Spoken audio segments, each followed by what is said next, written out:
This bench test, performed in combination with a portable bedside capnography monitor, allows us to determine the accuracy of match and cross-paired capnography sampling lines.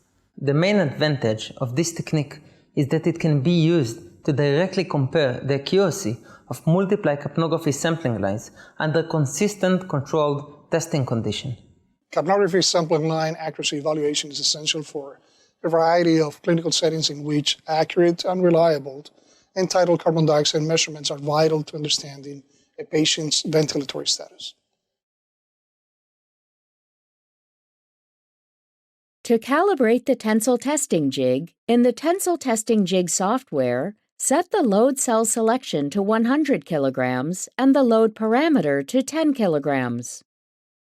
Attach the sampling line components to the calibrated tensile testing jig, and starting with a mass of 0 kilograms, initiate tension on the sampling line component while observing whether the sampling line connection remains intact.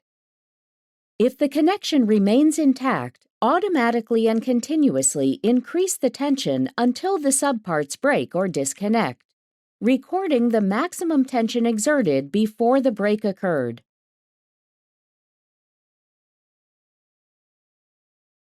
To calibrate the rise time measurement device, first cut a standard 0.95 mm internal diameter carbon dioxide PVC tube into 10 15 cm pieces.